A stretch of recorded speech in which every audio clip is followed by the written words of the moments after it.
世界に痛みを神羅転生。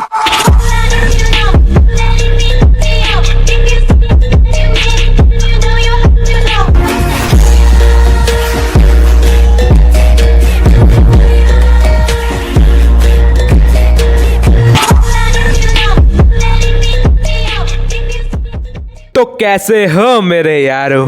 आज के इस एपिसोड में हम लोग एक्सप्लेन करने वाले हैं टोक्यो रिवेंजर्स का सीजन 2 और उसका सेकंड लास्ट एपिसोड। लेकिन उससे पहले अगर आप लोगों ने हमारे चैनल को अभी तक सब्सक्राइब नहीं किया है तो चैनल को सब्सक्राइब कर लो। और आप में से शायद कुछ नए लोगों ने हमारा डिस्कॉर्ड सर्वर नहीं ज्वाइन किया होगा तो डिस्कॉर्ड सर्वर का लिंक नीचे डिस्क्रिप्शन में है, याद करके ज्वाइन कर लेना। और एक बार आप लोग कमेंट कर दो ना कि मुझे टोक्यो रिवेंजर्स के बाद कौन सा एनिमे एक्सप्लेन करना चाहिए।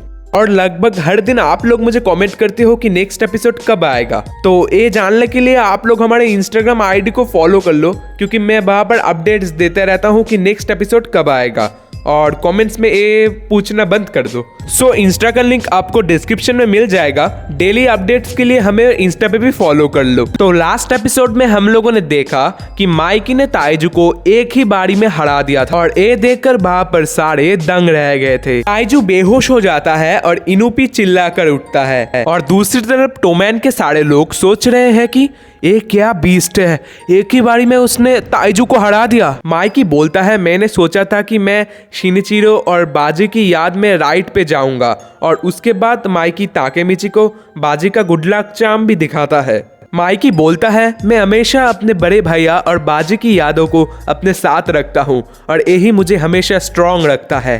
ताकेमिची सोचता है माइकी कभी भी बुरा नहीं हो सकता, उस जैसा बंदा कभी भी इविल नहीं बन सकता। माइकी बोलता है ऑलराइट गाइस, क्रिसमस की रात खत्म हो चुकी है, कल मिलेंगे, लेकिन चलो उससे पहले एक राइड पे जाते हैं। ताइजू इनुपी का सहारा लेते हुए बोलता है टोमैन ये अभी भी खत्म नहीं हुआ है, तुम्हें क्या लगता है तुम लोग कहाँ जा रहे हो। ताइजू कोकोनोई को बोलता है हमारे 100 अच्छे फाइटर्स को बाहर से अंदर ले आओ, मैं तुम लोगों को कहीं जाने नहीं दे रहा, मैं हारने नहीं वाला, मैं सब कुछ यहाँ पर ही खत्म कर दूंगा। माइकी बोलता है ताइजू ब्लैक ड्रैगन्स ताकत पर है लेकिन वो एक नया युग नहीं बना सकते, तुम फाइट में तो बहुत ज्यादा अच्छे हो लेकिन तुम्हारे पास एक अच्छा दिल नहीं है। हम टोमैन एक नया युग बनाने वाले हैं, सो जाओ पीछे जाकर बैठकर देखो। तभी ताइजू कोकोनाई को बोलता है हे कोको तुम किसके लिए वेट कर रहे हो, मेरे सैनिक कहाँ पर है, तुम थोड़ा जल्दी करोगे। कोकोनाई कुछ देखकर पूरा चौंक जाता है, इसलिए वो ताइजू को बाहर आने बोलता है। ताइजू बोलता है क्या हुआ क्या हुआ। कोकोनाई बोलता है हम लोग हार गए हैं। ताइजू इनुपी को बोलता है इनुपी मुझे बाहर जाने दो, और वो बाहर आ जाता है और वो बाहर आकर देखकर पूरा चौंक जाता है। ताइजू जब बाहर आता है तो वो देखता है कि ड्रैकन बैठा है और ड्रैकन ताइजू की आवाज सुनकर ताइजू को बोलता है ओह क्या अंदर का काम खत्म हो चुका है, क्या तुम प्लीज माइकी को बता दोगे कि मैंने बाहर के लोगों का काम तमाम कर दिया है। और हम देखते हैं कि ब्लैक ड्रैगन के सारे सोल्जर्स घायल हुए नीचे पड़े हुए हैं और सबसे बड़ी बात उन 500 सोल्जर्स को अकेले ड्रैगन ने हराया है। अंदर सब सोच रहे थे कि उन्हें बाहर के सोल्जर्स को भी हराना पड़ेगा और इसीलिए वो जब बाहर जाके देखते हैं तो वो देखते हैं कि बाहर सिर्फ अकेला ड्रैगन ही खड़ा हुआ होता है और बाकी जो सोल्जर्स वहां पर थे वो सारे तो पहले ही ड्रैगन्स ने ढेर कर दिए थे। ड्रैगन बोलता है बाहर के इन लोगों को मैंने बहुत पहले हरा दिया है, तुम लोगों को इतना लेट क्यों हुआ। ताइजू शिबा तुमसे पहले ही हार चुका है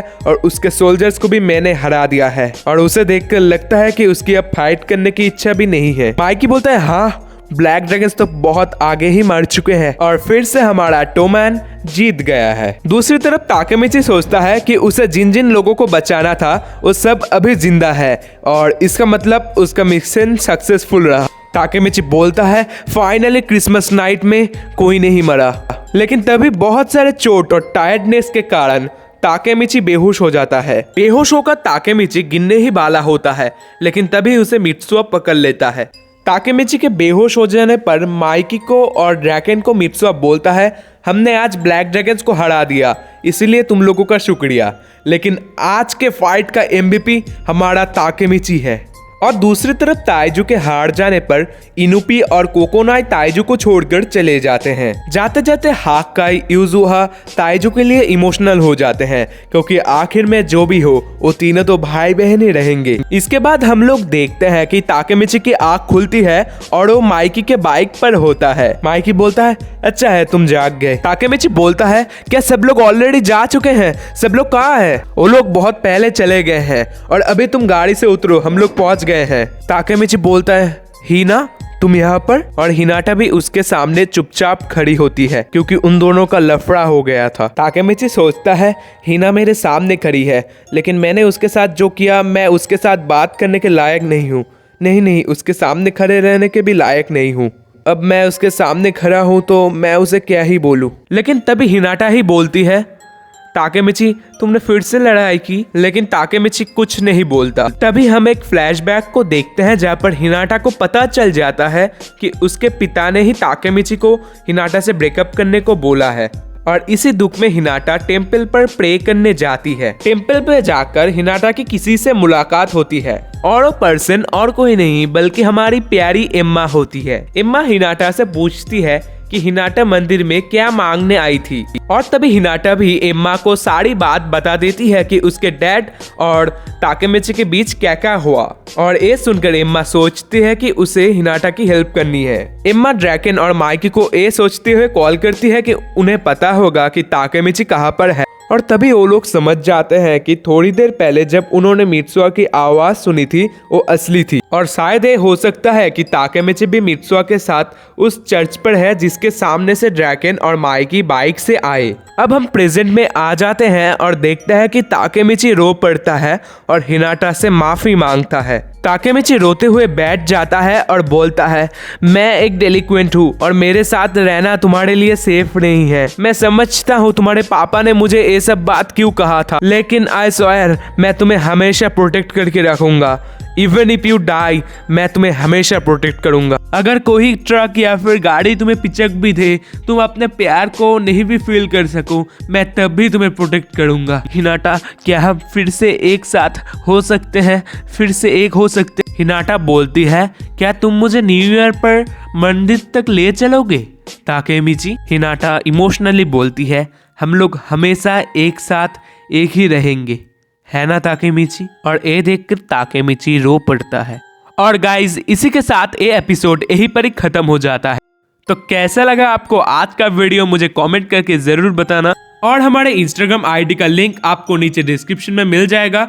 अगर आप लोगों को डे टू डे अपडेट्स और जानना है कि मैं कब वीडियो अपलोड करने वाला हूँ तो कमेंट अब से मत करना, मुझे इंस्टाग्राम आईडी पर फॉलो कर लो। मैं आप वहाँ पर आपको पोस्ट या फिर स्टोरी के माध्यम से बता दूंगा कि मैं वीडियो कब अपलोड करने। आज के वीडियो के लिए इतना ही। इंस्टाग्राम आईडी का लिंक और डिस्कॉर्ड का लिंक आपको दोनों ही नीचे डिस्क्रिप्शन में मिल जाएंगे। मिलते हैं अगले वीडियो में, तब तक के लिए बाय बाय।